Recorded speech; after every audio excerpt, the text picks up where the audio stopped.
they are destroying the normal flora of the vagina. So it is not advisable to put the fingers inside the vagina while cleaning. What we should do is that we should concentrate on the outer part of the vagina, around the vulva, to clean it with clean water and non-medicated soap. When you talk about the natural flora to the viewers or the who are not educated, what do you mean? Okay, in the vagina, where if you send your finger in the vagina, you actually come out with some liquid. It looks like white pads.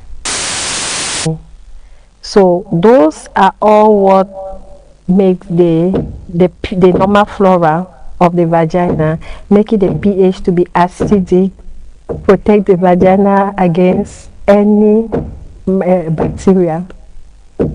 Okay, now, so regards to irritations, so using sprays around the vagina, is it good or does it cause its health hazard?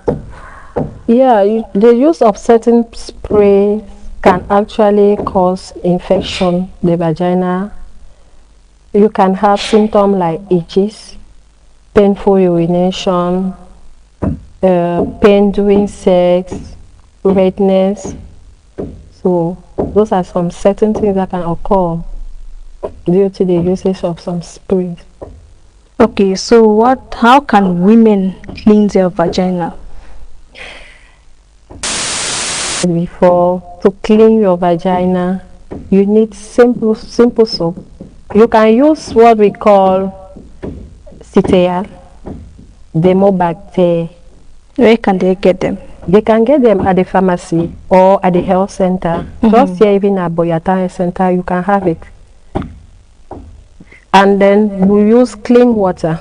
Avoid to send your fingers inside. Avoid also to over scrub your vulva because it can give you some irritation. Now let's move on to vaginal health. What's the deal with vaginal discharge? In the vaginal discharge, we have normal discharge. The deal become thinkable or questionable when it changes in color, odor, itches, when it becomes alarming. The vagina actually secretes its normal discharge. So it only becomes alarming when it changes in color, it becomes so abundant, become odor. In fact, you can have a foul smell coming from your vagina. So does wearing tight underwear cause irritation around the vagina, and why? Yes, it causes irritation around the vagina because what you wear is not breathable. The vagina needs to breathe. If it doesn't breathe, it will actually accumulate sweat and sweat around the vagina. And all of us know that sweat is not a good situation. We cannot eat sweat. So imagine sweat around your vagina, and you walk, you have friction. You have those friction. That's where that sweat is going to implicate you, thereby having infection. So what are some of the signs of a vaginal infection, and when should one see a doctor? Yes, you can actually see a doctor when you discover that you have itching, you have redness, maybe inflammation of the vulva, you have painful urination, you have abnormal discharges, foul smell, and painful pain sensation during sex. Wow, that's impressive. And can you talk briefly on some of the illness that is as a result of vaginal itches and redness and so on? You have gonorrhea and the rest. You have How is it contacted and so on? Can you briefly? So contact. Yeah, you can actually contact, just as you said, gonorrhea, itching is a sign. If you have syphilis, discharges, you have even chlamydia, so those are STIs, called sexual transmitted infection. Okay, so how are these contacted? Is it through the toilet or is it only through the sexual intercourse? As his name says, through sex. Okay, but I know I'm not a health expert, yeah, but I know you using as a lady using a dirty toilet and so on can cause infections. So what are some of those Yeah, you infections? can be having candidiasis.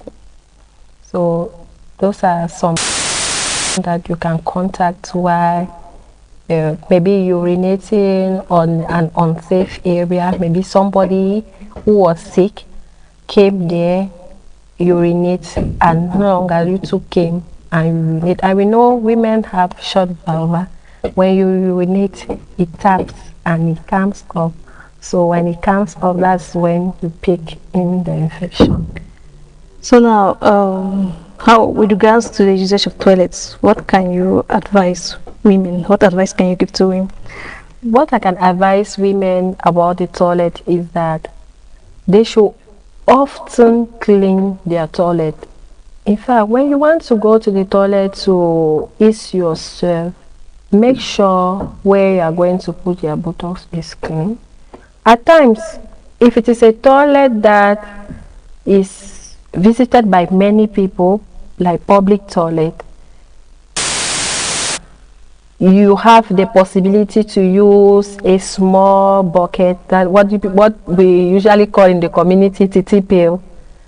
It's advisable to do your things inside, then you turn it into the toilet. After there, you clean it and you sun it. Wow, that's good. Clean it and you sun it. So now let's move to another aspect, menstrual health. How often can a lady change sanitary pads? Is this really advisable for a lady, depending on the flow, to change 2, 4 to 6 hours? It should not at least exceed that 6 hours, because we need the vagina to be fresh. The vagina needs to have fresh air. So that is one reason why when you are going to, it's always good to clean yourself just with water. Just have a clean water, clean yourself, then wear a new pad. You yourself, you feel fresh. By doing so, you avoid itching. Yeah. Okay, what's the best way to manage menstrual cramps? You know, a lot of ladies suffer from menstrual cramps. I don't know if it's hereditary or is, I don't know. Just explain to us. Menstrual cramp, actually it comes as a result of the contraction of the uterus. So when the uterus is contracted, and you know that when you are menstruating, there are some hormones that are being released. So at times the prostaglandin level is high. So when it is high, it makes it strong. You're not feeling that pain around the have your menses, or even during that period.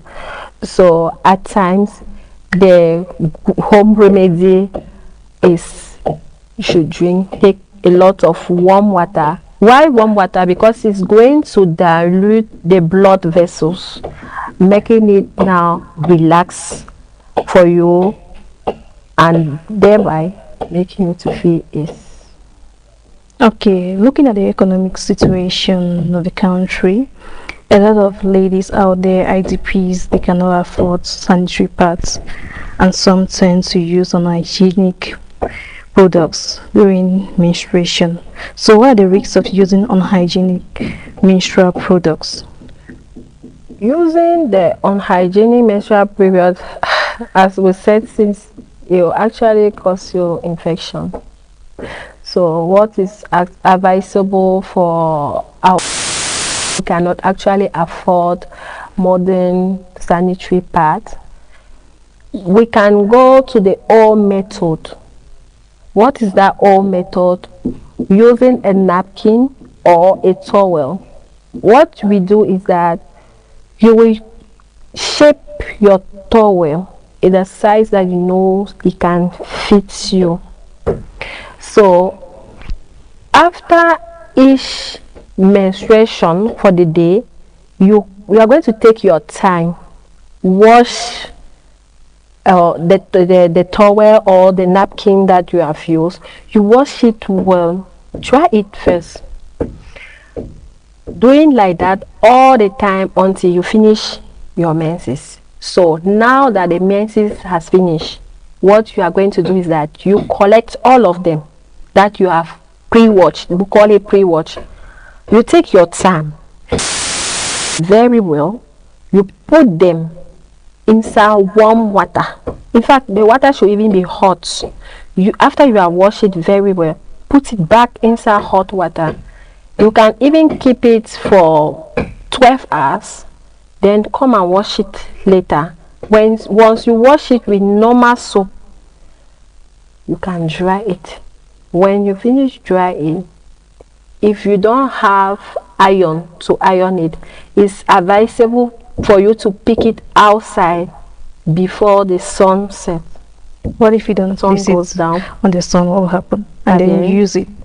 What if you don't place the towel after washing under the sun? What happens in case you like keep it inside your house for it to dry up, then now you use it? Keeping your sanitary pads under the sun helps you to kill some bacteria. Okay. Yes, that's the simple truth. It helps you to. If you can go beyond that, you iron it. Okay. Now on to wellness and prevention. Are there any natural remedies for common feminine health issues? Like common feminine issue like Itches and the rest. and what the people usually call sugar. Sugar. Yes. So if you discover that you have vaginal itches, please, my sister, come to the health facility. I will not actually advise somebody to try to treat it at home, because the infection can continue and actually cause another thing.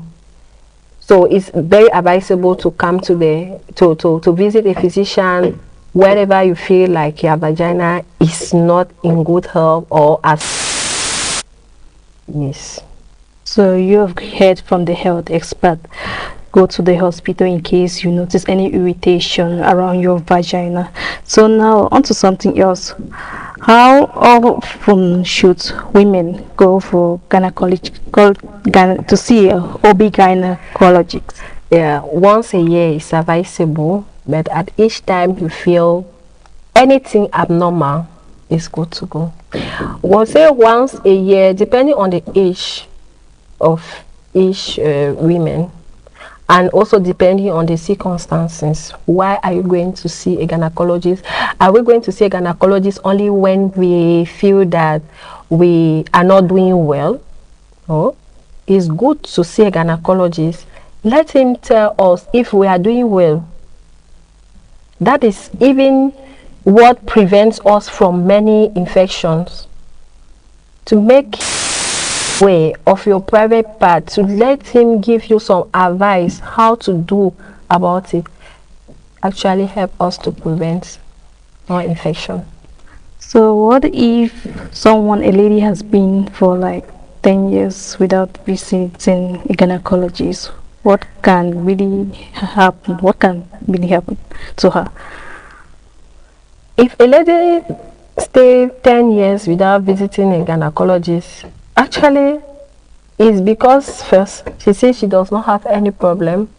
If she takes good care of herself and not actually realizing any discomfort or abnormality. But you mentioned that it's good to visit a gynecologist once a year. Yes, that is to prevent us, to keep us at the safe side. And those ladies who can stay for up to 10 years without going to an oncologist, they are at high risk because they can be sick but they don't know. There are some certain sick that can hide.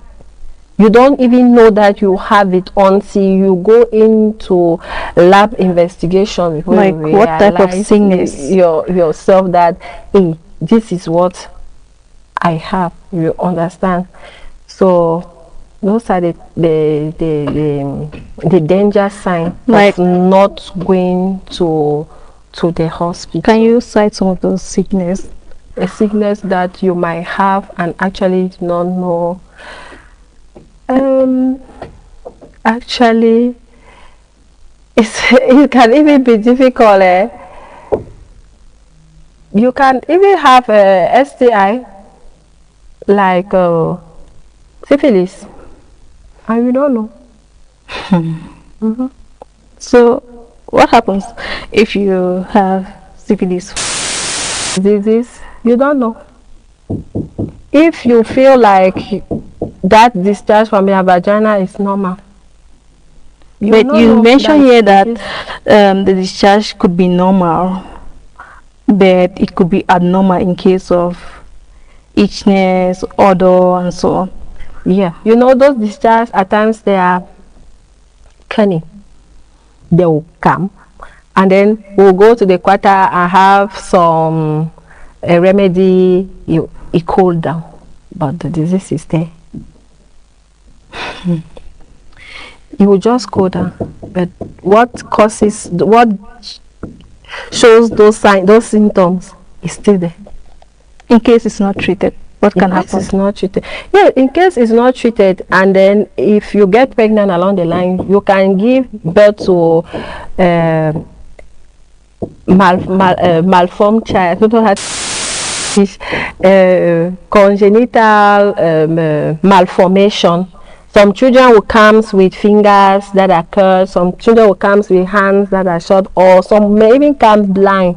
But I thought that was because some women don't go into antenatal care. No. That's the conception I had. That is more reason why the women have to come to antenatal care, because when you come to antenatal care, that's even when we discover all those things and we help you to treat it while you are still pregnant before you give birth to the baby, because all those diseases inside the vagina, you are giving birth through the vagina. So obviously when the baby comes, he carries it, or while he is growing, all those pathogens, all those bacteria, the baby can actually contact it. So now, on to something else. We're going to talk about the myths and of feminine hygiene. So what are some of those myths on feminine hygiene that women need to be, that we really need to empower the people about? When we talk about myths for feminine hygiene, as we said earlier, women should stop inserting their fingers in the vagina while cleaning it. Yes, clean around your vagina with clean water. You can use normal soap, savon, it's okay. You can use demobacter, you can use citral. Little quantity, you put it in the water and that's it. Wear clean underwear, breathable, that is cotton. And also when a woman defecates, she has to clean herself from the front to the back. Never go from back to front. Back to front, it means you are taking everything from your anus to your vagina to your vulva, which can actually cause you some infections. So when you are also menstruating, make sure you check your pad. If you have heavy flow, it should be 2 hours. If your flow is normally average, you can stay for 4 hours, but it should not exceed 6 hours. At least a woman should change even 3 times a day when having her menses. Okay, now let's on to something else. How can women talk more openly about feminine hygiene with their partners without getting ashamed or, I don't know, feeling uncomfortable and so? Communication is a key. We actually need one person to take the steps ahead. So that is why when women are with their spouse, they should opt, they should break that silence, they should talk to they should make their spouse know what is happening to their private parts. It will even help the partner another time to actually alert them for what is not normal. So communication is good. They should try and communicate. It's true, talking about sex, just sit like that talking about sex is difficult. Okay. But when you people are already partner, in fact, it should be as if it is a plate of food that you people are sharing. Talks about it. It's good. Okay, in relation to the partner issue, if a partner has a health issue, let me say sugar, is the other partner likely to have it? And with the treatment, is the lady going as, is the treatment only for the lady, or the treatment will be for both spouses? Actually, when there's one person who is having an STI, it's always good to treat both of them. If you treat just the woman or just the man, know that during intercourse you will still catch, because it is sexually transmitted infection. Any tip for making feminine hygiene a self-care ritual? Yes. What I would like to tell my fellow ladies is that we should love our private parts. In fact, the way we take care of our face, we like to shine. So that's another part that needs to look clean. We need to be proud of it. That anytime that maybe you want to go out, just think about yourself that if I go out now and if I fall, they have maybe to undress me, how will I feel down there? You understand? There's some certain things that we try to neglect. Wear clean underwear. It's true there's no money, but you having at least 3 is good. When you wear this one today, you know that in the evening you are going to change it, you still have one. So wash it very well. It should be clean, good color. The color should look attractive. So when you wear you yourself, you feel yourself proud. Okay, dear viewers, thank you for watching today's edition of the program. Thank you so much for following us throughout, and for our next edition we will be talking about breast cancer, and we will be having a health expert here to empower you ladies on breast cancer. And so do make sure to be with us next week, Wednesday, 1 p.m. Stay with us, stay healthy, we love you, and we are here for you. And bye bye. Bye.